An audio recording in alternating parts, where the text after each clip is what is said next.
On today's episode of Siren Sports, it felt good for someone in that fucking front office to finally admit that there's a goddamn problem. I'm finna piss a lot of fucking people off, but I don't give a fuck. Okay. This man has proven nothing in the league. Nothing. If you want to crown him, then crown their ass.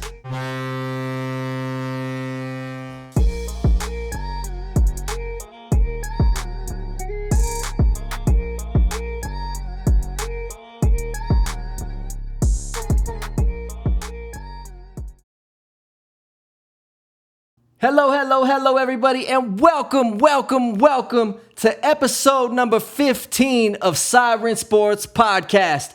I'm your host. I go by the name of Town. Across from me, your co-host, Rico. Yeah. How you living today, Rico?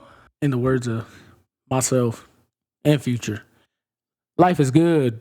What can I say? Life is good. I love to hear it, man. And if you don't know, if you haven't been paying attention, our boy Rico over here is officially a champion for the very first time in his semi-professional football career. So congratulations, my brother. Very happy for you. Yes, sir. Thank you. Thank you, studio audience, as well. We appreciate you. It wasn't easy. Oh, yeah. 12-0, it looked easy. Yeah. Yeah, call it what you want it. Ain't nobody can fuck with us. I'm gonna keep it real. Hey, I love it. Well, we dove a little bit deeper into that subject during our interview that we just posted last week for the very first Around Town segment for Around Town interview for the podcast. So thank you for doing that, my brother. If y'all want to go check out more about the season and the team and your experiences, please go check that out on our YouTube channel. We appreciate that. Make sure you like and subscribe and comment while you're at it. Exactly. Like, comment, and subscribe. We're at 60 subscribers, 40 more until we give that giveaway away. So come on, people. Y'all heard the man. Well, we're going to get into the topics for today, and we are going to start out with UFC. Last night we had UFC 291, and it was an eventful card. Rico, if you want to go ahead and break that down for me. Eventful is hell. I'm going to go ahead and get this one out of the way. Derrick Lewis, man, is funny as hell. He created history last night in the UFC by having his 15th knockout, which is no one else has done. So he created history. And then University of Colorado alum, University of Northern Colorado alum, Go Bears. I'm never going to forget where I came from. Justin Gaethje, he won the baddest motherfucker championship last night. So that man's the baddest motherfucker now. Hey, well, shout out to you. It takes a lot to be the baddest motherfucker, man. You're always going to have somebody challenging for that title. So, earning it's one thing. Can he keep it? That's facts. You know, you the baddest motherfucker, so you got to prove it from now on. And you can't let nobody take that from you because you the baddest motherfucker, so come on. Hey, that's right. Baddest motherfucker on the planet until someone knocks his ass out in the second round. Hey, look, and it's crazy. He knocked dude out in the second round in the first minute. Like, kick to the face and Slept his ass. Slept his ass. Okay, man. Well, shit. I love to hear it though. That's what we watch fights for. You know, we want to see somebody get knocked the fuck out. Like, as brutal as it may sound, we want to see the violence. Exactly. I don't want to see no decision. I want to see somebody get knocked the fuck out. That's what it is. So, I think you mentioned a little something about someone having the juice before the show. Oh yeah, we're gonna get it out of the way right now. The motherfucking juice of the week. The juice. The fucking juice. The motherfucking juice. Goes to Derrick Lewis. I'm sorry. This man is pure comedy. He fucking knocked bro out in the first round. And they asked him, they were like, did you expect to throw that flying knee? And he was just like, my coach has been trying to get me to do it for 5 years, and all of a sudden I did it tonight. Then he proceeds to take his fucking trunks off, and he's in his fucking drawers, and he's just like, my balls got hot. Like, every time he does that, because his balls gets hot, it's funny as hell. That man is pure comedy. Any interview he does is fucking funny as hell. He's got the motherfucking juice. The man got the fucking juice. What can I say? He's a pure comedian. You love to see him do what he does, because he's just funny as hell. He's officially a free agent now, so hopefully the UFC re-signs him back. because who don't want that dude? That dude is so funny as hell. Like, bring him back. I don't see why not. Hey, well, he's gonna command a paycheck if he does. Facts. Fucking, is Dana White gonna be willing to pay that? Yeah, pay the man. I know he hasn't won the heavyweight championship before, but he brings he's in the record books. He cemented his legacy. Exactly. So I feel like it's deserved for him to get brought back. And yeah, man, shout out Derrick Lewis, man. Shout out to that. He's got the juice. It might be ball juice, but you know what? That motherfucker's got the juice. That motherfucker's funny. Oh, that's funny, man. Was there a specific moment that caught you off guard watching the fights last night? I say his fight, because usually he tries to end them quick, but I've never seen him fucking do like a flying knee before. So I was like, what the fuck? Like, the ref was just like, fight. And he just ran up and was like, bow, and just started beating the dude's ass. And the ref was just like, all right. He can't defend himself no more. Oh man, well that's funny. I'm glad that I'm glad he made it happen, man. I don't think Buddy was expecting it. I mean, well, obviously, I don't even think his coaches were expecting it. Like, they've been trying to tell him to do it for 5 years, and he the one time he does it, he knocks him the fuck out. You know Exactly. what I'm saying? Like he's probably thinking like, damn, I should have started doing that earlier in my career. Exactly. They're like, what the fuck? We're going to go ahead and move on to what is probably the biggest news in the world of sports right now. NFL training camps are underway. This is my favorite time of year. Every team is going to win the Super Bowl. Every team has that in mind. Every rookie's going to be the next superstar. What are your thoughts on training camp so far? The best time of the year. We get to see who was cut from a different cloth and who just ain't part of that cloth. You know what I'm saying? Like, I enjoy seeing undrafted players get put on the 53-man roster, because there's a lot of undrafted players that got that dog in them more than the dudes that's been in the league for 5+ years. Yeah, they got that hunger to them, because of the dudes. I mean, if you've been in the NFL more than 3 years, you have gotten paid. Because that's the average, as a person who comes in as a rookie, you spend 3 years in the league and that's it. But if you make it past that, you're talking second contract terms. So, and that second contract is always the most lucrative of a career. So, I mean, they don't have the hustle, they don't have the hunger for that anymore. And a rookie coming in whose parents are probably still living in the projects, he's probably gonna need a little bit of that extra extra pep in his step.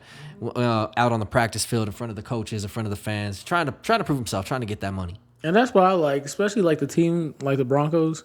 Every year, there's always an undrafted player that ends up making the roster, because they come out and show why the fuck they deserve to be on the team. Yeah. And a lot of the guys that's on the rosters, like you said, they get complacent.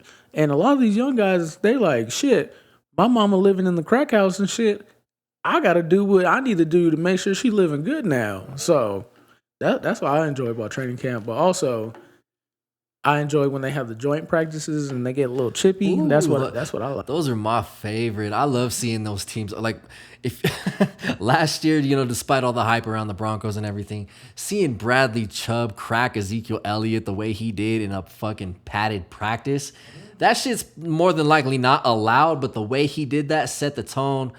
And that should have turned into a big ass brawl. I'm surprised it didn't. I'm surprised too. Some of them got a little Jello pudding in their chest, so they just ain't got the dog. They ain't about that life. They ain't about that life. So hey man, well if you're going to war with your brother right next to you and he gets cheap shotted, you better be right there ready to fuck somebody up. Exactly. That's the way it goes. Yes, it is. Yes, it is, man. Well, it's been a crazy, eventful start of training camp. You already have Joe Burrow with a calf strain, and he's expected to miss at least all of preseason. You have Jalen Ramsey, who did something, and now he's out for 6 to 8 weeks, and Miami had to go sign Eli Apple off the streets to come in and give them depth at cornerback, which is going to be a little interesting with Tyreek Hill over there. He was holding up a sign, wanting somebody to come sign him, because, I don't know what he I swear, Eli Apple, he think he's the Draymond Green of the NFL. I'm like, stop it. You got harassed in Black History Month during the Super Bowl. I don't want to hear that. So who is the Draymond Green of the NFL? The Draymond Green of the NBA or the NFL, that's a hard one, because there's a lot of shit talkers. I'm not going to lie. I think one person that everyone hates is I'll say Chris Jones is one of the people that everyone hates. I can see that. Because he talks so much shit. Well, you can't be mad at him because he's fucking good. Another one like that, I would say, is Jalen Ramsey. Oh, yeah, Jalen Ramsey, definitely. Yeah, I'll go ahead and, he's definitely Draymond. Like, he's a better baller than Draymond, in my opinion, but he will talk his shit. Like, ask AJ Green what happened. Ask Golden Tate. Oh, Golden Tate knows better than anybody. Ask Golden Tate's sister what happened, bro. Man, that boy Jalen Ramsey talks shit. Oh, he talk shit on social media, on the field, in real life. He has that dog in him, man. He said, I called him soft. He said, I said you was washed up. He wasn't going to score. Like, that man talks shit. He get in your head. Unless you're Stephon Diggs, and then Diggs just, ooh. He cooks him, bro.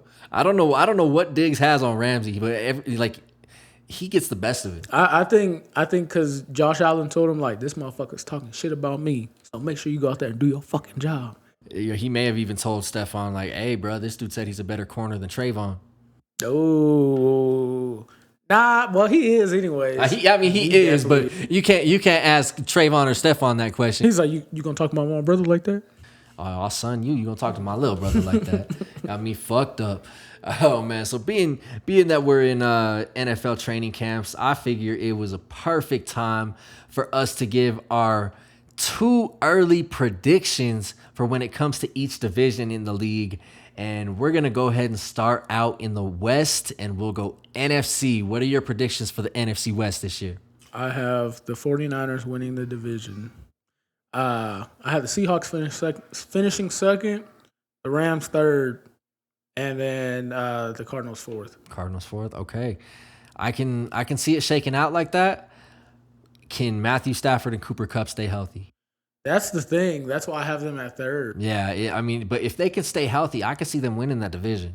I could, but that means the defense will have to be healthy too. And they've lost a lot of players on defense from that Super Bowl team. Oh, they definitely have. They've lost a lot of key pieces, like all of Jalen Ramsey, like we were just talking about. And he's hard to replace. Like the Warriors wouldn't be able to replace Draymond. So NFC West is a tough division. It's tough. Because you look at the 49ers, all their success depends on how well Brock Purdy's going to be able to run that offense and if he's going to be 100% healthy. Well, I was going to say that's if he's there by the start of the season because it looks like Trey Lance might be starting. So, well, from what I heard, Brock Purdy has been cleared for all practices, no limitations. Oh. So, but they did say they're going to put him on a pitch count just to kind of ease him into it. So he's splitting reps with Trey Lance right now. Yeah, and it's kind of a messed up situation how all that happened. Like, Trey Lance was supposed to be the guy, then boom, gets hurt. Jimmy Garoppolo goes in, gets hurt, and then Brock Purdy just comes fucking out of nowhere and leads them to the NFC Championship game. I don't think anyone expected that. I for sure didn't. No one expected that. Like, no one expects Mr. Irrelevant to come in and, usurp the number 3 overall pick and a second round pick for quarterback and to really thrive and take his team to the championship game. You have to ask, what would that game have been like if he didn't get hurt in that first period? I don't know. I think the Eagles still would have won because they were dominating him even when he first started the game out. But I think he would have held his own still, but the Eagles still would have won that. Got you. Okay. In terms of Seahawks, I see them taking a step back this year. I feel like last year was lightning in a bottle, and I don't think they're going to be able to replicate it. Geno Smith had a career year. I don't see him putting a second one on top of that. I don't know. I think their wide receiver talent has even got better. It has. Just I know they drafted some receivers who were some game-changing receivers. Question is, Geno. I think he got it because they drafted Jackson Smith and Jigba from out of Ohio State. So you got him, DK Metcalf, and then Tyler Lockett. That's speed right there. So I don't Weapons. I don't see them slowing down on offense. Unless he's playing like Geno from the Jets, then okay. But it's part of his history. He hasn't proven that he can do what he did last year consistently. Yeah. So that, if we're being 100% honest, he barely beat out Drew Lock in the preseason last year. True. So looking at him and expecting him to take a step forward, I don't see it happening. I feel like there's going to be some regression this year. So my order There's asterisks next to all these. It's way too fucking early to be making decisions like this, but I'm going to go ahead and say the 49ers are winning that division. Rams are second, Seahawks third, Cardinals fourth. Yeah, Cardinals definitely going to be fourth. I don't know what the hell's going on with them. Yeah, that I don't know. They sell the team. Got to do something because Sell the team. D-Hop gone, Kyler Murray playing Call of Duty. I don't know. Is he in rehab or is he just on the sticks right now? I think he's on the sticks. I mean, well, even if he is eligible to play at some point, like with his injury, it's not going to be until later in the year. That injury didn't happen until very late in the season, and those injuries take a year. Yeah, so I don't know. Oh, man. Well, we're going to go ahead and jump over to the AFC West. What are your predictions for that? I'm finna piss a lot of fucking people off, but I don't give a fuck. Okay, so number one, it's obviously I obviously think it's gonna be the Chiefs. Like they've won the division all these years for a fucking reason. But number two, I'm going with Denver. I'm sorry. Oh, okay. You going with Denver? I'm going with Denver. I'm keeping it real. The energy that I'm getting from Sean Payton right now is telling me that he's not fucking around and the Broncos are finna take a huge step. So I see us being a wild card team. I can see it. I've been saying pretty much since we started the podcast that the only thing the Broncos were missing last year was an adult in the room to hold people responsible. Oh, yeah. And is to be the one voice that's guiding the whole team. The voice for the team last year was Russell Wilson. And he is clearly proven that he is not that player. He is not that dude. You are better fit in a role where you are asked to do certain things and not run the entire fucking offense through your arm, through your brain, which, yes, you are smart. Yes, you understand football, but what the fuck were you looking at last year? You were audibling into plays just to try to throw the deep ball, knowing damn well that you're triple covered down there. Why are you throwing that ball? And on top of that, you weren't even delivering accurately. You were scared for your life in the pocket, rushed as hell, and honestly seeing ghosts. It's true. Like, you gave him the keys last year. You had an unexperienced head coach, and it just didn't work out. But you got somebody like Sean Payton. He's been there with Drew Brees, so it's definitely, like he said, it's a win-now situation. There's no time to wait. Yeah, there really isn't. And so if you said the Broncos are going to be second, who's third? The Chargers. Okay, LA Chargers? I like the Chargers, but I think they kind of take a step back this year. And then fourth is obviously the fucking Raiders. Fuck them, so... Gary, how do you feel about that? Look, Gary doesn't get his opinion on it. Fuck the Raiders. So when he sees this, he's going to be mad as hell and calls me. They're definitely taking a step back. Garoppolo's not leading them to fucking greatness. Yeah, I think it's year 2 of the Hurricane Josh experience. Honestly, I'm enjoying every second of it. Keep dismantling this team, Josh McDaniels. We saw you do it firsthand here in Denver. We're watching it again out there in Vegas. Derek Carr, reminiscent of Jay Cutler, Darren Waller, similar to Brandon Marshall. Like, you're getting rid of weapons offensively to try to run Belichick's scheme. Please. Shit, they haven't paid Josh Jacobs. Yeah. If there's anybody they need to pay, it's Josh Jacobs. Exactly. I mean, the whole running back debate going on right now, I feel like there's so much to it. I feel like that's a completely different topic for a different day. So, okay, your order is the Chiefs, the Broncos, the Chargers, and the Raiders. It's going to be interesting, man. I agree with you that the Chiefs are going to win. Here's where I struggle. I have been really kind of hard on Justin Herbert because he gets crowned like he's the heir to the throne and the next Super Bowl MVP, the next league MVP. He's a great quarterback. Oh, yeah. Don't get me wrong. But y'all, this man has proven nothing in the league. Nothing. If you want to crown him, then crown their ass. But guess what? It ain't Justin Herbert. Broncos are taking second, motherfucker. Sean Payton, Russell Wilson, y'all are going to get your shit together. An adult in the room. Finally, a person that is not afraid to make the tough calls. And yeah, I agree with you. I think... I honestly, I'm right there with you on everything that you said about the AFC West, including the order. The one drawback I do have with the Chargers, Kellen Moore is now the offensive coordinator for Justin Herbert and the Chargers, and we saw what he did with Dak Prescott in the Dallas offense the past few years. Ooh, I forgot about that. Yeah, I don't know. I think Herbert's still going to find a way to do what he does best, but he's gonna honestly have to fix what the fuck happened in the playoffs. I know that's not really his fault, but at the same time, if you want to be considered one of the best in the league, you're gonna have to win those games. So I think that about does it for the West. Let's go ahead and jump over to the Northern Division, starting in the NFC. What you got over there? You know, I was thinking about this. I think it's a tie-up for one. For me, it's kind of hard, though. I want to say Detroit, but also I want to say Minnesota. Okay. And it's hard because both of those teams, they finished the season good. I know Detroit didn't make the playoffs, but they showed a lot of progression after last year.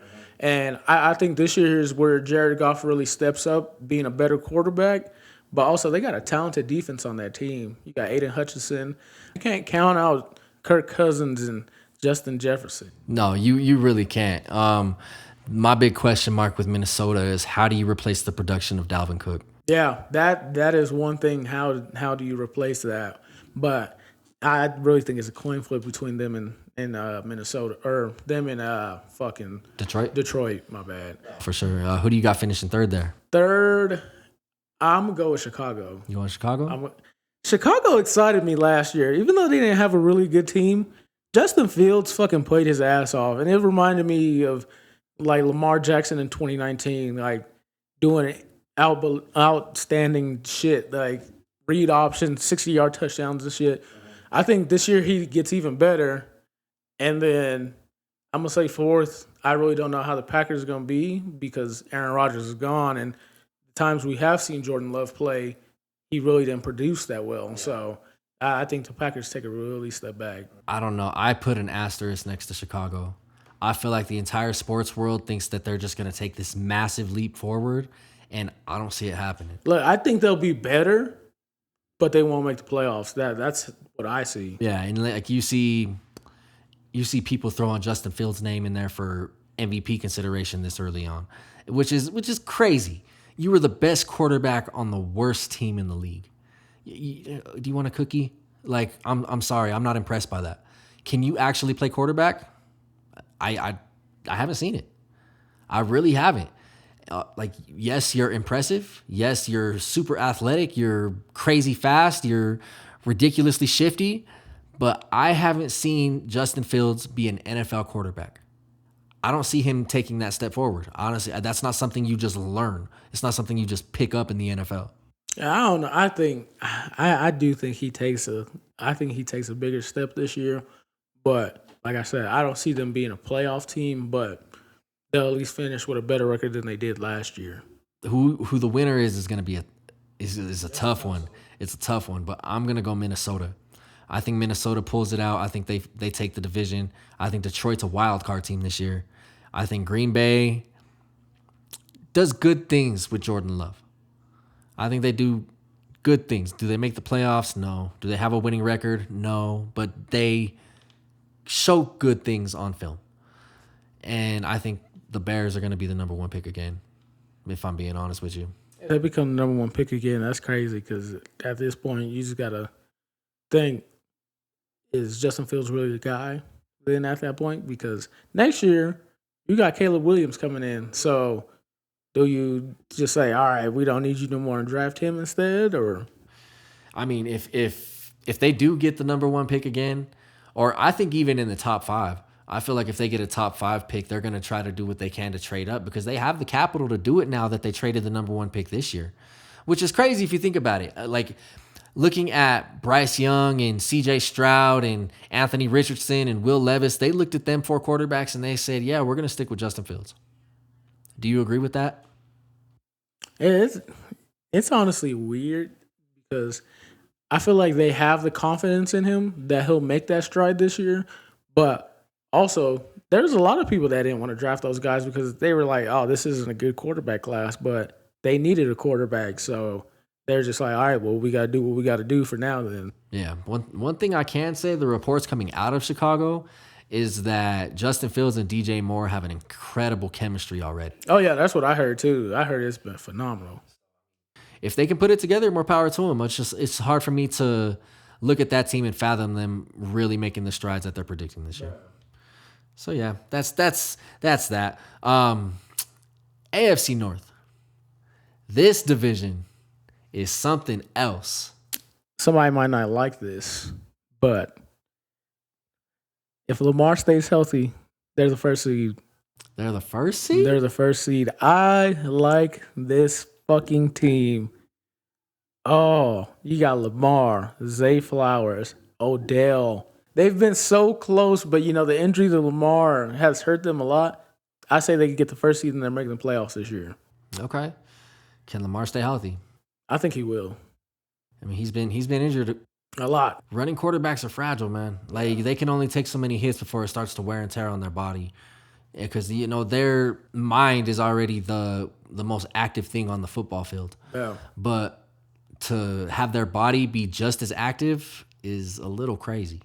Well, I think he also has a lot to prove this year, especially because the bag he just got. So he wants to show these people that he's worth that money. So, man, that contract that he got was crazy. That's a lot of money. That's life-changing money. Your great-grandkids are going to be set with that money. Right. Now, let's find out how much you really wanted it.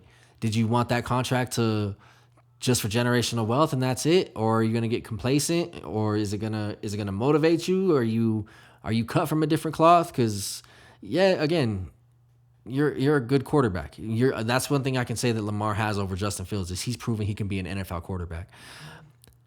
But again, with the running quarterback situation, there are injuries. How long are you going to last? Cam Newton did not last long in this league. He wasn't afraid to lower his shoulder and fuck somebody up, but that lasted for so long. Football's a 100% injury rate, man. So fucking facts. You're going to get fucked up.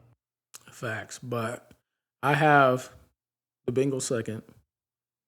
Joe Burrow going to do what Joe Burrow do. Joe Burrow. Joe Burrow.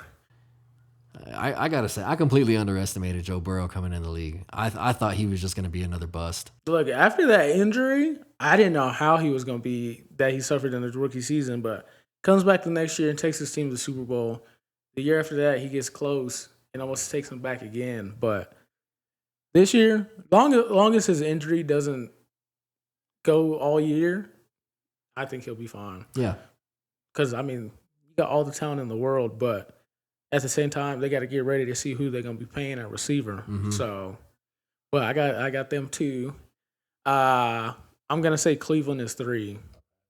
And then 4, I'm going to go with the Steelers. The Steelers on paper really don't excite me as much as Cleveland because I think Deshaun Watson takes a step up from last year because, the suspension and him coming back in, I don't think he was fully prepared to try to... Especially so late in the season. Yeah. I don't think he was ready to have the keys and try to lead them somewhere. It's going to be good for him and the offense in Cleveland for him to have a whole offseason as the starter, going through all the reps, all the preseason, all the way through the regular season.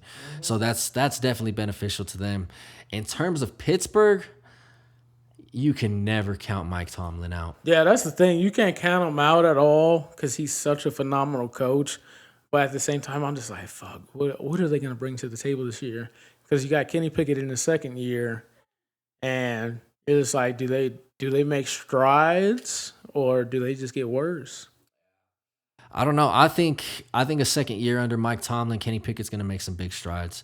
Oh man, this division is tough. This division is tough as hell. So your order was Baltimore, Cincinnati, Cleveland, Pittsburgh. Yep. Okay, mine, I'm going to go Cincinnati, Baltimore, Pittsburgh, Cleveland. I can rock with that. Yeah, that's kind of my thinking. I think Joe Burrow, Jamar Chase, T. Higgins, they have an incredible year, and they ball out offensively, and I think they're the best offense in the league this year.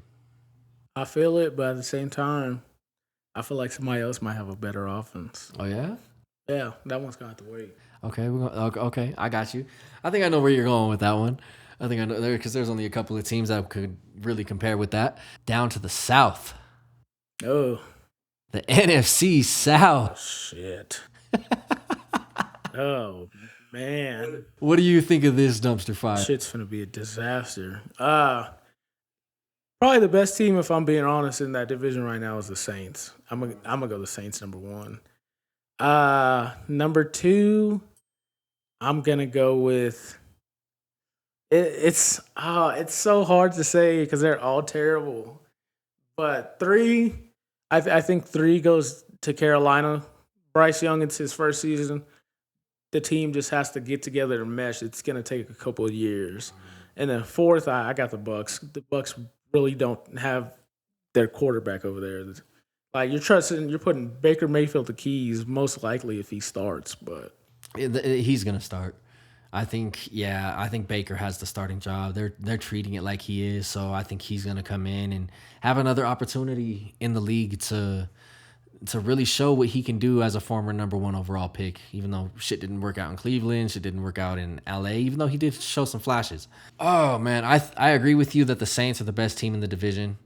Derek Carr did not just forget how to play football. Facts. That man is still one of the best quarterbacks in the league. Fuck what anyone has to say. That's coming from a Broncos fan. And that's what I'll say too, to Raider fans especially. They didn't appreciate that man. Fuck no, they didn't. Like, don't get me wrong. Y'all didn't really do anything. Like, yeah, you made the playoffs with him. But he's been better than all the quarterbacks that you've had since your last Super Bowl. Fuck, run. Rich Gannon, bro. Like, y'all never gave the man his flowers and fucking disrespected him. Like, yeah, he may not be the greatest quarterback, but he was something that y'all didn't have for a very long time. Mm-hmm.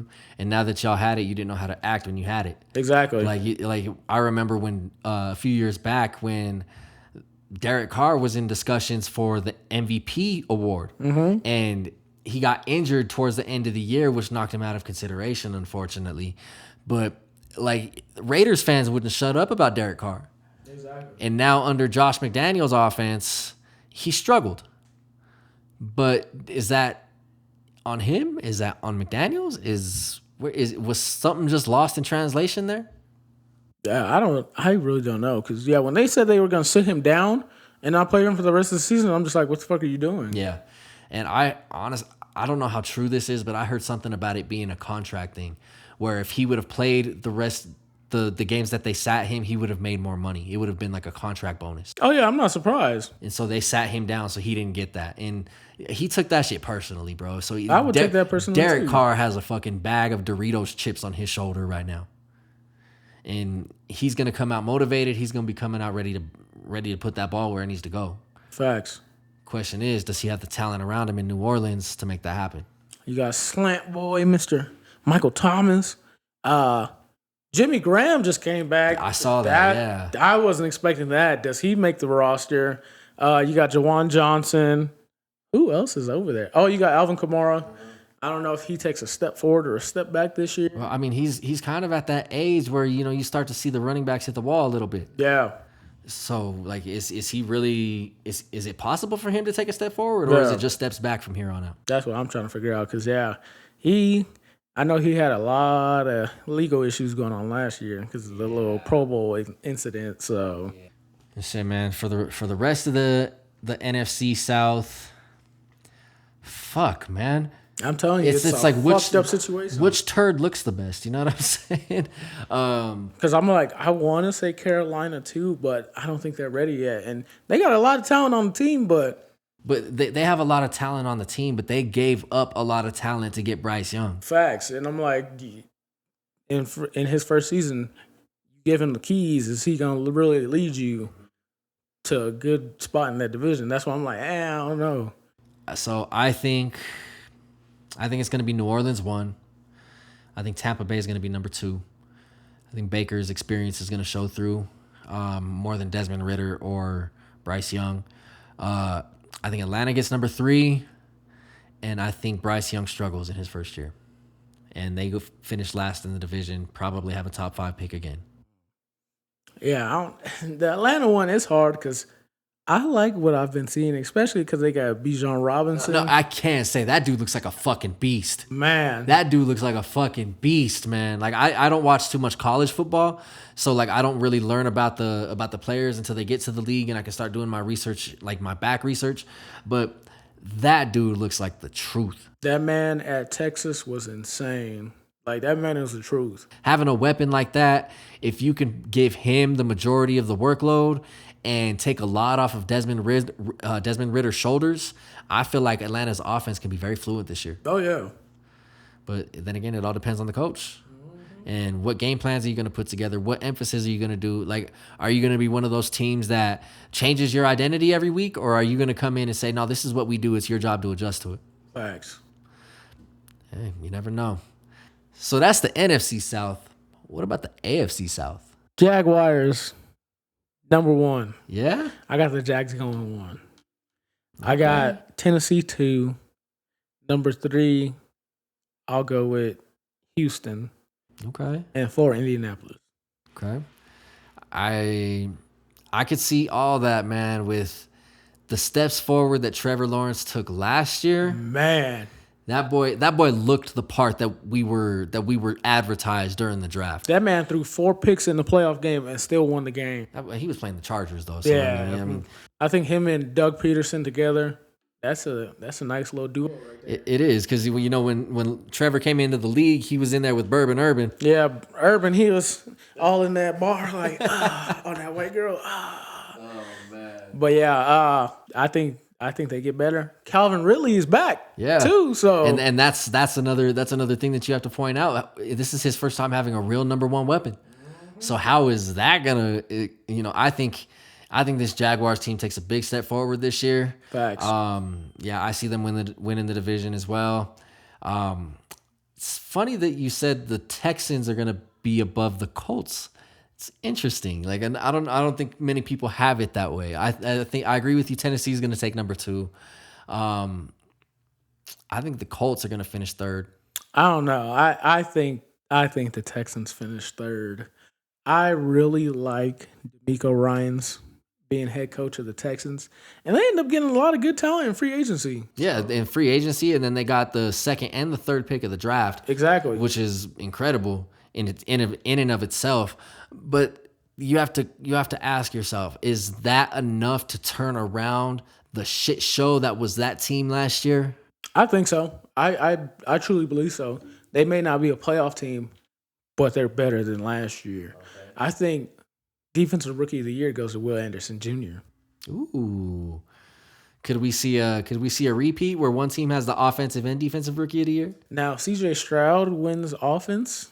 That would be crazy, because I don't know who I'm stuck on who's going to do better, him or Bryce. But you can't forget if Anthony Richardson starts too. So I don't know. That one's throwing me off. But I think the Texans make a huge leap and get that 3rd seed. Okay.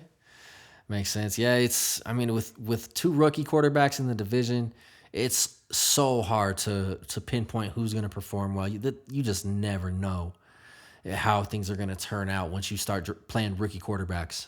Yeah, it's a tough one, but I think the Colts are just on a downfall too right now as we speak, because Jonathan Taylor wants to get traded. They don't want to trade him. Yeah, I heard that. Jim Irsay was pissed when he was talking about it. Colts owner. That man wants his bag, and if you're not going to give him his bag, he said, just let me leave then. Yeah. I mean, in all reality, he's the best playmaker you have on your team. Exactly. Pay the man. Pay the man. You're not going to have to – so say the Anthony Richardson situation works out. You're not going to have to pay him for another 3 years. And by the time that comes up, then Jonathan Taylor's contract is going to be up, the guaranteed money portion of it anyway. So you may as well just do it and carry that over, and hopefully things work out for you. Exactly. Give the man a bag. He deserves it. He does. He's one of the most electrifying players in the league. There's no doubt about it. But never know. But we're going to go ahead and move over to the East, man. NFC East, probably the most competitive division in football. What are your thoughts? Besides the AFC West.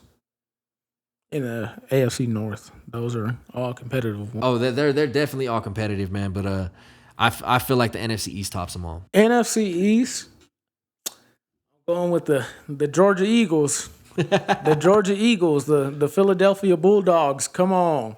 There you go. The way I know the Eagles didn't win the Super Bowl last year, but God damn it, they look good, and they got even more talent to bring in with new rookies. Them Georgia boys. So I think they're winning the division this year. I like it. I think Jalen Hurts wins MVP. Ooh, that's a take. I think if he plays the way he played last year and doesn't get hurt, MVP. That's the way I see it. Okay. I honestly hope he does play like that. I hope so too. Because I like Jalen Hurts, man. I do, just to see the trials and tribulations that he's had to overcome to get to where he's at, to being one of the highest paid players ever. So shout out to him for doing that. That man played his ass off last year. Oh man, yes, he did play his ass off. The thing with the NFC East is, though, it's so unpredictable. It's unpredictable as fuck. How often does a team go first to worst or worst to first? Exactly. Like, you could have the fucking Commanders go fucking first place this year, and it wouldn't fucking surprise anybody, just because that's what the fucking NFC East does. And then you can't count out, like, as much as I hate to say, you can't count out the Cowboys. You can't. You can't. The Philadelphia Eagles, obviously NFC champions. New York Giants. That's an interesting story. Look, I think it ends the way it ended last year. I think Philly goes number 1, Dallas is 2, the Giants are 3, and the Commanders are 4. The Commanders, they're going to, as much as I want to give them credit, I have to see more from them, especially because you're having a new starting quarterback. It's not Taylor Heinicke. So I gotta see something from them. Like, I would put them in the position over the Giants, but the Giants, Saquon Barkley's coming back. You get Darren Waller, Kayvon Thibodeau's in his second year on defense. So I just think the Commanders are gonna have to show me more. So I have it just as this is the same it was last year. I'm gonna go out on a limb and agree with you. I think that's gonna be exactly what it is. It's unpredictable, but Philadelphia is going to be too tough of a team. Again, you can't count Dallas out. I think it's going to be another one of those situations where the top 3 teams make the playoffs. Yeah. And, hey, man, we saw how it ended last year. I think we're going to see which teams make strides, with Mike McCarthy taking over the play calling duties in Dallas and them essentially saying that Kellen Moore was the problem. Like, they have a lot to prove this year. They do. And I think Mike McCarthy, if they don't get off to a hot start, he's on the hot seat by week 8. Exactly. Like, you give Tony Pollard the keys, so you're going to have to let him get his reps in and let him do what he does. You got rid of Zeke for a reason. Yeah. Dak, you getting all this money from Dallas, you're going to have to prove why you deserve that money. You got CeeDee Lamb as your number 1 receiver, so show him what's up. Yeah. Yeah, they have all the tools that one could want to be a productive offense in the NFL, but it just seems like in the crunch time moments, they always do something boneheaded. Yeah, something that just makes no fucking sense, and it always ends up biting them in the ass. Which, hey, shout out to y'all Cowboys. Shout out to y'all. America's team, supposedly. Oh, that's funny, man. Yeah, but like I said, I agree with you. I think that's how it's gonna happen. And that brings us to our last division in the league, the AFC East. Oh boy, this is gonna be a fun one this year. The Bills finished with the best offense in the league. Period. That's kind of where I thought you were going. I thought it was either gonna be Buffalo or Miami. Yeah, Buffalo. I think it's still gonna be that division. Like, Tua will be back. Aaron Rodgers will be there, but I still think it's Buffalo's division to win. I know it's gonna be tough playing against those teams. You can't count out the Patriots either, but I still think it's Buffalo's division to win. Yeah, man, it's gonna be an extremely competitive division all around. Even the Patriots, like you were talking about, like, you look at what Bill Belichick did last year. He made probably one of the most boneheaded moves I've ever heard of, and he hired a defensive coordinator as his offensive coordinator last year, and he had him running his offense. I feel like they're going to be better, and with Bill Belichick coaching the defense, obviously one of the best coaches of all time, they're going to not put themselves in stupid positions. It's up to the other coaches to do that as well. Sean McDermott has proven that he can do that in Buffalo. Mike McDaniel, who is coming off a great first year as the Miami head coach, I can't help but wonder, can Tua stay healthy? Yeah. That everything in Miami depends solely on Tua.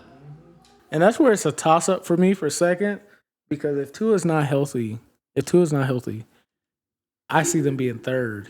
And I can see the Jets being second too. So I think since the Jets have Aaron Rodgers, they'll be good, but I just don't see them winning the division. And it's solely that second spot is basically who wants it more. And the Jets have a great team, like phenomenal offense, phenomenal defense. But so does Miami, and who wants it more? I'm going to be honest with you. I think that first place is who wants it more. I think Buffalo's winning it. I got Buffalo taking that first spot. I could see Buffalo getting the first spot. I really could. My issue is I feel like Buffalo puts themselves in some stupid positions sometimes where they end up losing a game that they should have won handily because I don't know. They just couldn't pull it together mentally. Yeah, they definitely get complacent. I know that for sure. So, and at this point, your division has gotten harder. So you definitely have to win the games that you need to win. So this one's going to be the toughest one to say for predicting. Yeah, I agree wholeheartedly, man. Oh, I can't. Give me an order. Give me gun to your head. You have to pick an order. What is it? I'm gonna go Bills. I'm gonna go Jets, Dolphins, and then Patriots. This is because I'm putting Dolphins third because it really depends on if Tua is healthy. That's the hardest part for me. That's the hardest part for me too. And then like you have to wonder how Aaron Rodgers is gonna do in New York. Yeah. There's so much pressure in New York with the media, the shitstorm that just happened with Nathaniel Hackett and Sean Payton. We could talk about that here in a second. Shit, and everybody's talking about Dalvin Cook possibly joining the Jets. Yeah, he was seen out in New York recently. So yeah, if he joins, that just gives them another weapon, you know. But I think Buffalo wins the division. I think Miami finishes a close second. I think Tua stays healthy and that offense explodes this year. Yeah, because they showed a lot of strides last year before he got hurt. Yeah, they really did. I think the Jets go third. I think it's a bit of a learning curve with Aaron Rodgers in New York. The whole Nathaniel Hackett situation is kind of leaves a lot of smoke in the air that needs to be cleared.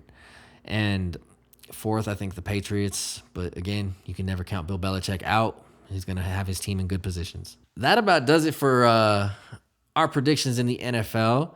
And it's going to be a fun season, but the fireworks are already starting, man. Chippy already. Oh, yes, it is. That brings us to our Around Town segment for the week, where we take a look at what's going on in the Denver, Colorado area where we are located. And this week honestly, this week's Around Town might be the biggest story in sports right now.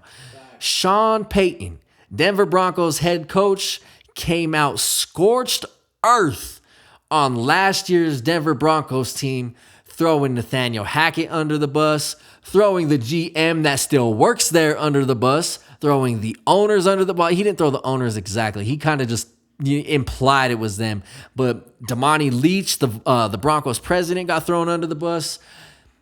Everybody except Russell Wilson got thrown under the bus. So what are your thoughts on Sean Payton going crazy this week? I'm gonna be honest. He kept it real as fuck. And that's what I like about Sean Payton. He keeps it real. What happened in the Broncos front office last year was a fucking disaster with coaching, management, and all. Because first of all, why in the fuck are you sitting here letting I know it's not Russell's fault entirely, but all the bullshit that was going on, like why does he have his own office space, parking spaces and shit? He needs to be together with his team. There's no reason why he has his own personal office and all that. Well, see, the quarterback having an office and a separate place to watch film isn't exactly out of the ordinary. Well, I know it's normal for like quarterbacks altogether have to be in the same little office space, but if you're getting your own personal one for yourself, that's why I'm like, what the fuck do you need that for? Yeah, and with the parking spaces situation, like it's not a big deal for you to have one, but for Sierra and your security and your coaches to have VIP special treatment, like nobody else's wives got that on the team last year. Yeah, that's why I'm like, what the fuck? Like, we get it, you're Sierra, but still, you gotta fucking walk that couple minutes up to the door. Like, what the fuck? Yeah, for real. Like, it doesn't matter who you are. You're a player's wife. Exactly. Like that. I feel like all of that had a lot to do with it, but also the fucking coaching, because Nathaniel Hackett should have never been in the situation that he was in last year. There should have been no reason why he was a head coach to begin with. Like, don't get me wrong, he had Aaron Rodgers as a quarterback when he was in Green Bay, but he wasn't the fucking head coach. And you could see last year, he didn't know what to do as a head coach. When you have the crowd screaming that the clock's finna run out, that's terrible on you. The first game, instead of going for it on, what was it, like a 4th and 5, 4th and 3 or whatever, you had McManus kick that long ass field goal and cost the game. Like, not only that, at the start of the 4th and 5 play, or at the end of the third down play, there was like 50 seconds left in the game. Yeah, he wasted a whole minute. You had time to run a play to get those 5 yards, to get yourself closer. They asked Brandon McManus at the start of that drive, where are you cool from? And then got to that point and stopped working and stopped pushing, stopped grinding, stopped wanting to get more. He said he was cool from 64. Was he cool from 64? Yeah, he was. He had enough distance. He just didn't have the aim on it. So, but that's beyond the point. It's your job as an offense to get as close as possible, to make it as easy as possible. A 64-yard field goal counts the same as a 22-yard field goal. There's no fucking difference. Exactly. So, I don't know. I couldn't help but be super embarrassed by that. And for Sean Payton to come out and say it and to go scorched earth, drop names, drop receipts, like, man. It felt good. It did feel good. And as a Broncos fan who's had to sit and suffer over the last 7 years, it felt good for someone in that fucking front office to finally admit that there's a goddamn problem. Exactly. There's definitely a problem because we had the worst scoring offense last year. Like, I've never witnessed that in the years that I've watched the Broncos. And I'm just like, for that to happen, it's fucking embarrassing. We've been waiting 7 years for something to happen. And it needs to be now and not later. So I'm glad he's getting to the point saying there was a lot of fuck-ups in there and they need to take accountability. And I'll say this too. If Pat Bowlen was alive, he would be losing his shit right now because this is not the team he's built. Yeah. He does not play around with this. This man builds championship football teams because he knows how the Denver fans are. Because we don't take that shit at all. No, we don't. Denver has a really hardcore fan base for 3 out of the 4 major organizations that play here. You know, the Rockies or sell the team. Yeah, Rockies are Rockies. But yeah, man, like I said, it felt good to really just see it validated from someone in that position. And that leads us right into this week's This motherfucking fool of the week is also Sean Payton. Because this motherfucker, after going scorched earth, came out and apologized and walked his comments back. Yeah, you can't do that. You can't talk your shit and then be like, I'm sorry. You got to stand 10 toes down on that shit.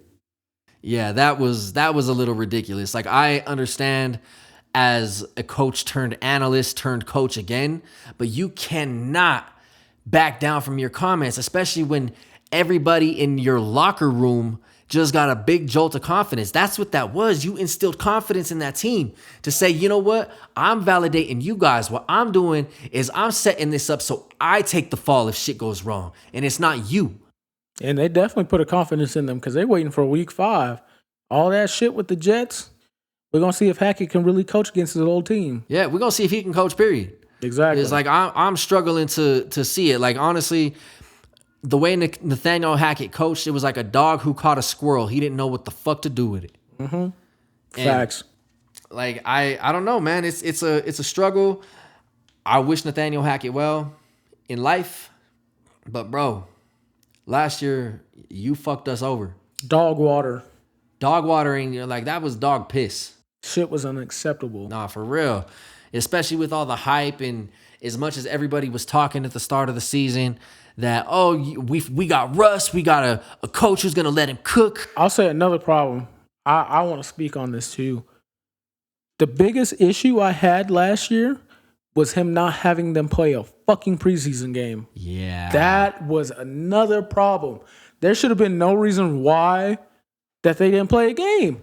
They should have at least played at least 1 or 2 quarters in one of those games, but not having them play at all, They look like dog shit in the first game.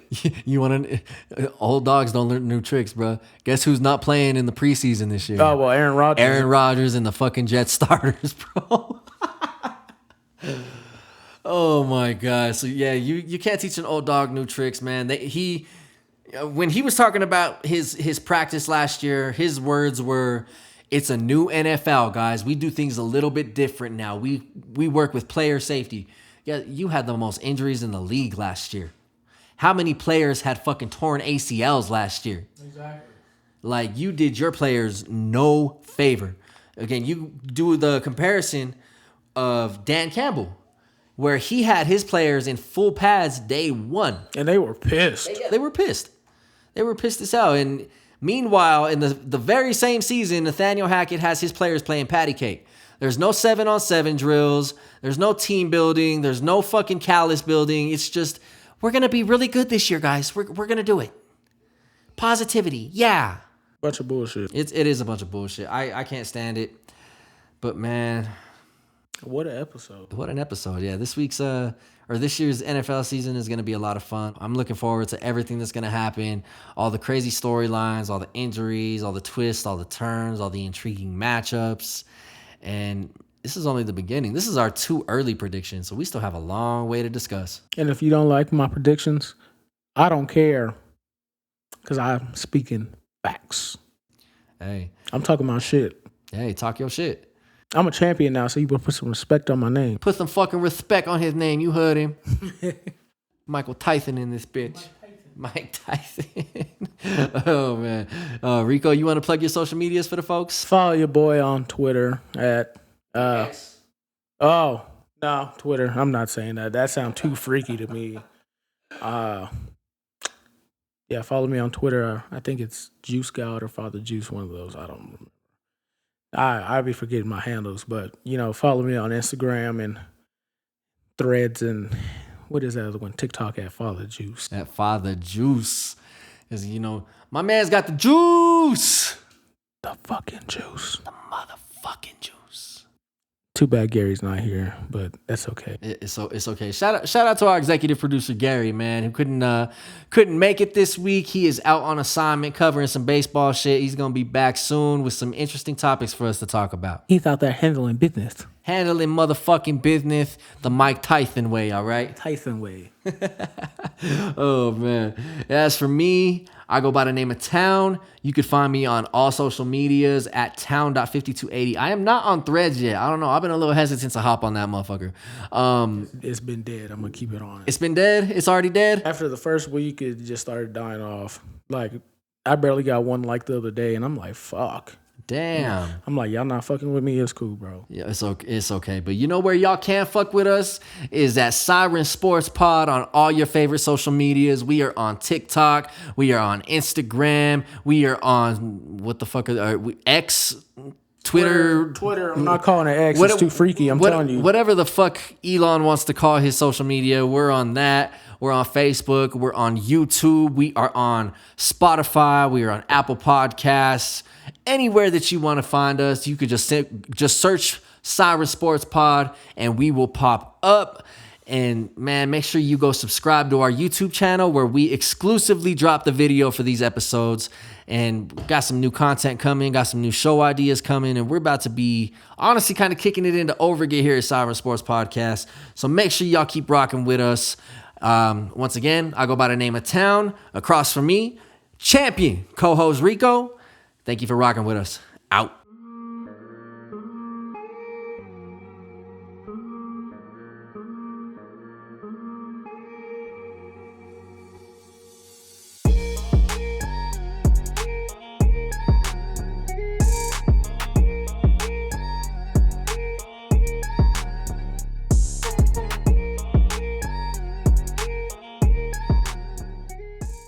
Siren Sports is part of the Imprint Media Network.